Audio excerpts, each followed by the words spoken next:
Olá, bem-vindo mais uma vez ao canal SOS Engenharia. O assunto da aula de hoje é vinculação das estruturas. Hoje nós falaremos sobre os tipos dessas vinculações, os gêneros e quais deslocamentos podem ocorrer na nossa estrutura. Desenvolveremos juntos esse assunto tão importante na análise estrutural.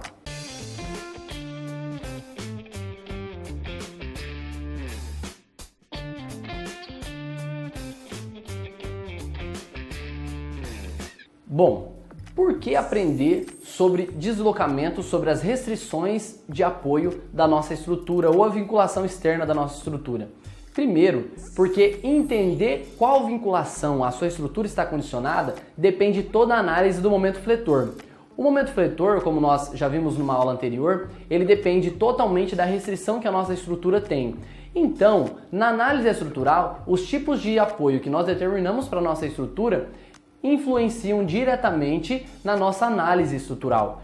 Por isso, nós precisamos entender exatamente quantos graus de liberdade cada apoio possui.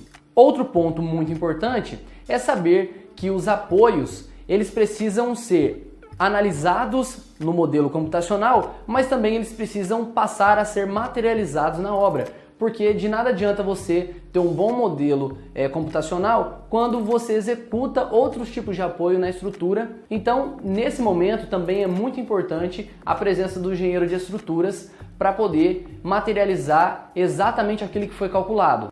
Outro ponto também muito importante é saber não só computacionalmente analisar essa estrutura, mas também como materializar esses apoios na nossa obra. Porque se nós imagine que você aplique um apoio fixo na sua estrutura enquanto está calculando e quando você chega na obra é executado, por exemplo, o engaste. Isso muda totalmente o comportamento da nossa estrutura. Por isso, é essencial que o projetista e o engenheiro de estruturas entenda sobre as restrições da estrutura. Então vamos desenvolver esse assunto.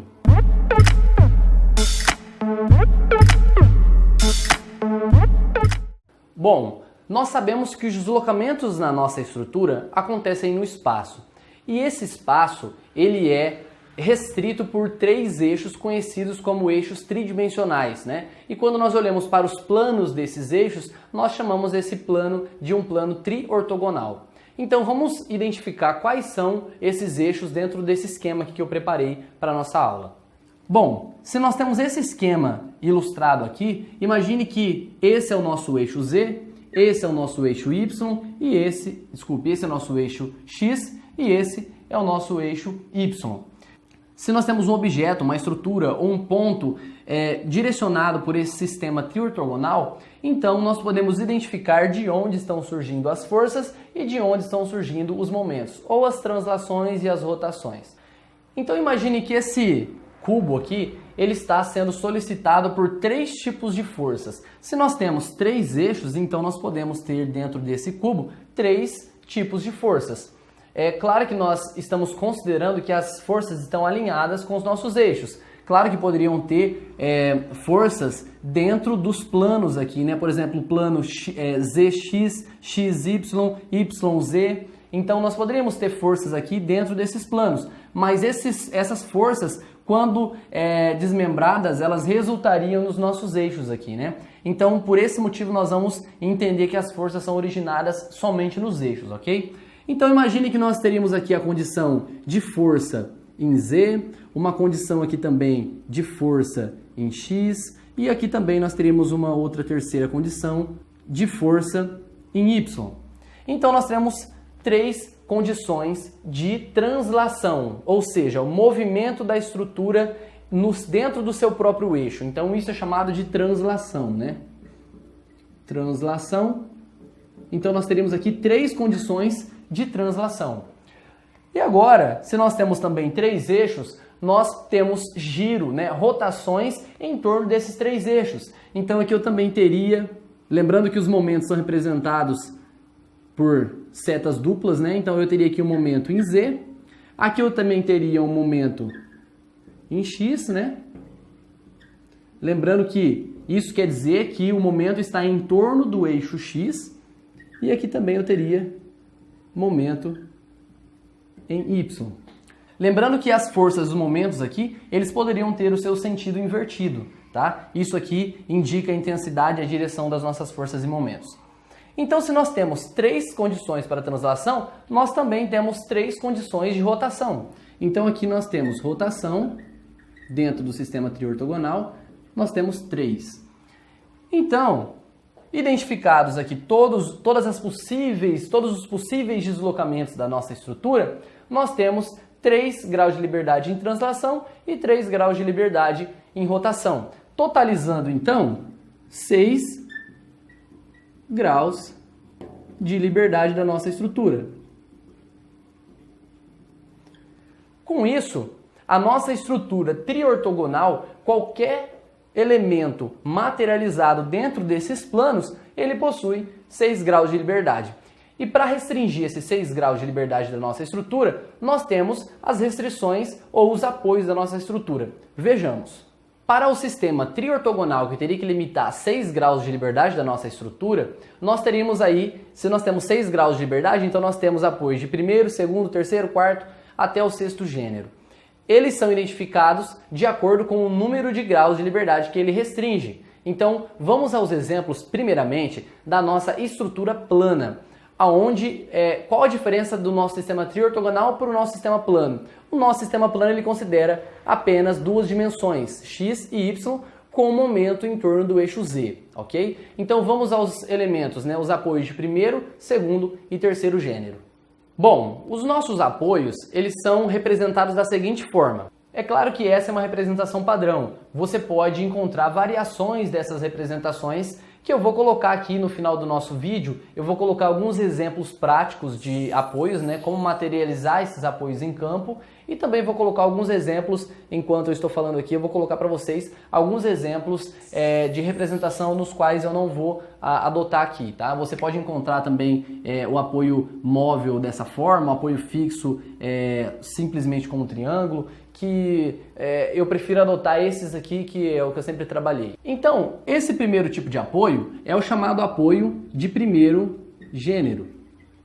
O apoio de primeiro gênero, por que ele recebe esse nome? Porque ele só restringe uma única força, né?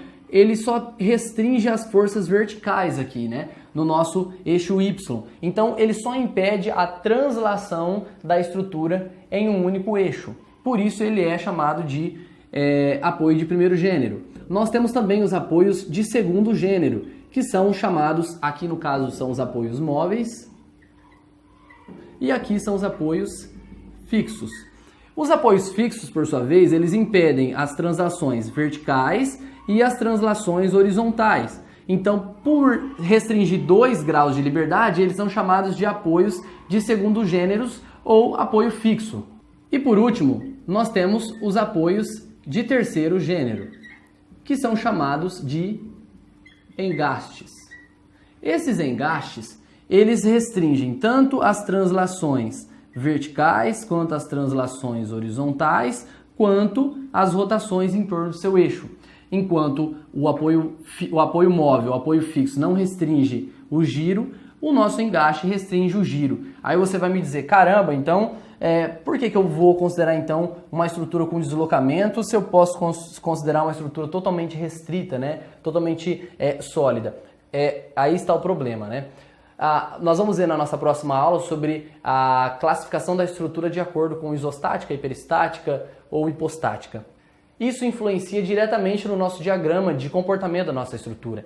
Porque lembre-se que as forças aplicadas, né, os carregamentos aplicados à nossa estrutura, eles não somem da nossa estrutura.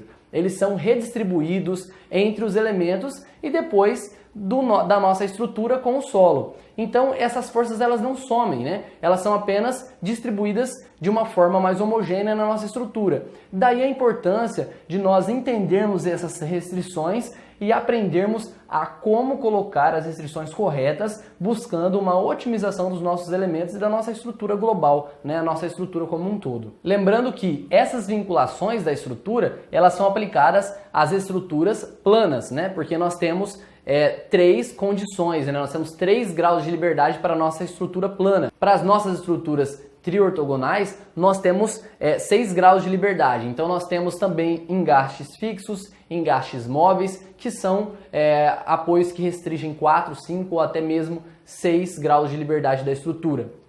Então nós encerramos o assunto da aula de hoje. Hoje nós aprendemos as vinculações externas da nossa estrutura triortogonal e das nossas estruturas planas. Aprendemos que as nossas estruturas triortogonais possuem 6 graus de liberdade, enquanto as nossas estruturas planas apenas 3 graus de liberdade.